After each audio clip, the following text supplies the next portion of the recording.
When you think about rich, what comes to mind? Men in suits, cruises and yachts, high-end luxury fashion brands, gourmet foods, access to exclusive memberships, maybe access to a financial wealth manager. However, in my last 10 years of being very close to very rich people and actually through my life having access to a lot of privileged people, I have found that these couldn't be farther from the truth. Here are 9 personal finance lessons that I have learned by being around wealthy people that changed my life. The first one is that true wealth is not flashy. My grand uncle used to be a millionaire, used to roam around streets with ragged clothes and tattered shoes. Now obviously he was frugal to an extreme point, and by no means am I suggesting that you need to be like that. But what I am suggesting is that by looking at him, no one could say that he was a millionaire. However, he was known as an educator, a teacher, and as an extremely respected person amongst people. And that is because he had unlimited amounts of money for education, for helping people in need, or spending it on family. So he had his money dialed in.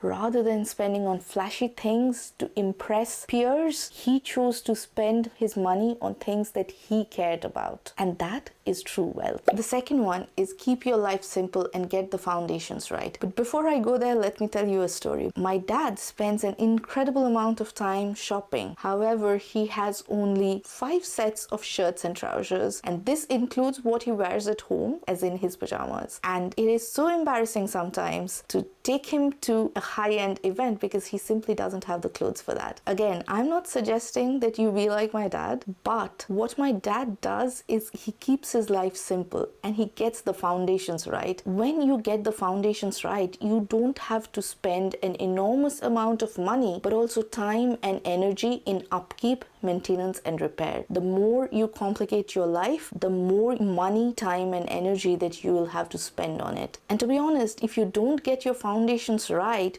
no amount of repairs and maintenance will get your foundations right. The third one is invest in yourself. And frankly, I have not seen a single wealthy person who hasn't made it a priority to improve themselves in one way or another. They have invested in their education, their higher education. They have kept on continuously learning even during the time they were employed. What I really want to drive home is the fact that salaries are correlated with your education. How much ever social media tries to tell you that actually structured education has no value in making you wealthy, data shows otherwise. You can believe social media or you can believe data. You be the judge. Number 4 is read at least one personal finance book. A lot of people across the world are complaining that schools don't teach you personal finance, governments don't teach you personal finance, but what would really help is you picking up a personal finance book, reading it cover to cover, implementing what the book suggests. Now, don't pick up a book by an author who doesn't have any expertise in the subject. Pick up an author who is an expert and whose financial philosophy you agree with. Personally, I have found Ramit Sethi's I Will Teach You to Be Rich as one of my personal favorite books. I'll leave a link to his book in the description box below. The next one is set up a financial goal and do whatever you need to do legally to achieve it. Your goal could be anything. It could be getting out of credit card debt. It could be saving your first $1,000. It could be actually saving up a deposit for your house or building generational wealth. Take the first step, figure out what the goal is and how you can get there.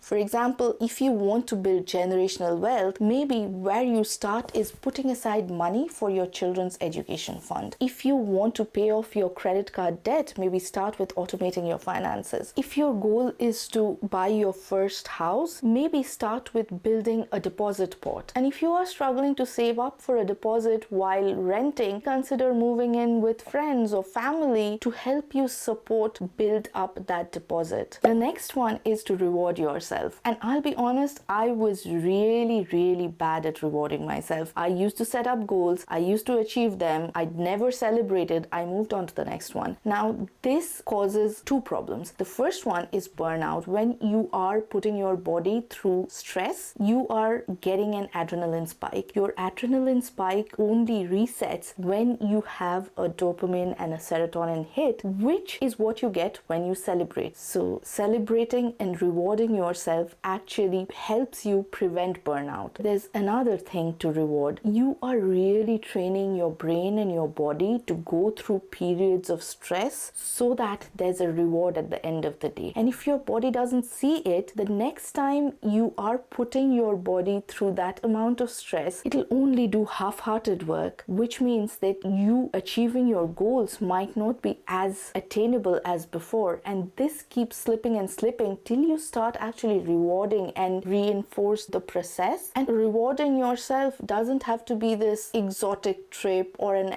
extravagant event. It could very well be curling up with a book for an hour with some tea. Your reward has to be dialed in for you, not for someone else. The next one a lot of us have heard about is that cash is king.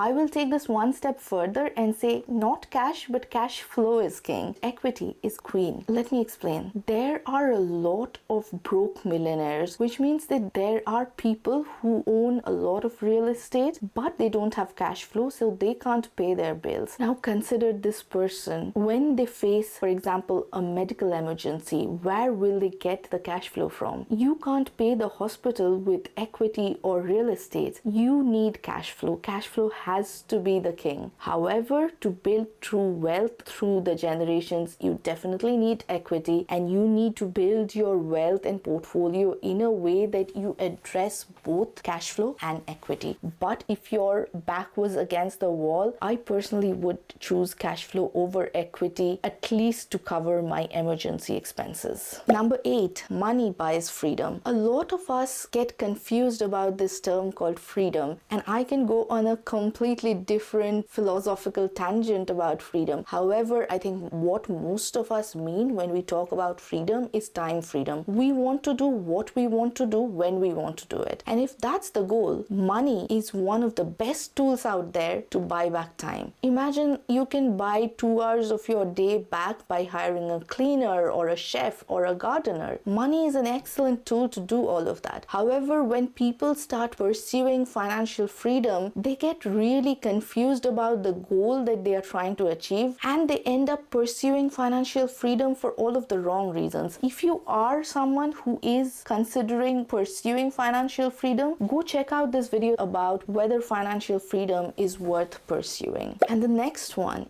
you need to be on the same page about your finances with your partner. It is absolutely critical to talk to your partner about money. I know a lot of couples out there, they will never talk about money. They will put conversations regarding money under the carpet and then find themselves in an extremely precarious financial situation. And this is something that I don't think most of us think about. In fact, talking about money early on in a relationship is often frowned upon. I find that really surprising, because if building financial success is a part of your plan, you absolutely need to be having money conversations. If financial success is one of your priorities, you need to act like it's your priority. The reason being, if one of you has a very different money philosophy to the other, you might find that you keep on earning, saving and investing while the other person keeps on putting debt on their credit card bill. So no amount of you saving and investing will fill the hole. And this is like having a leaky bucket. You keep saving and investing, but if your partner keeps acquiring new credit card debt, you will never be able to see the financial success that you want to see. Obviously, every couple is not like that. There would be people who are aggressively saving and investing together, and sometimes they don't have their vision for their truly abundantly successful life. What does your truly abundant life look like? Wherever you are on that journey, it would be really great if you could share in the comments below. And if you enjoyed this video, please give it a thumbs up. And if you enjoyed this video, you might like this one or this one, and I'll see you the next time. Bye.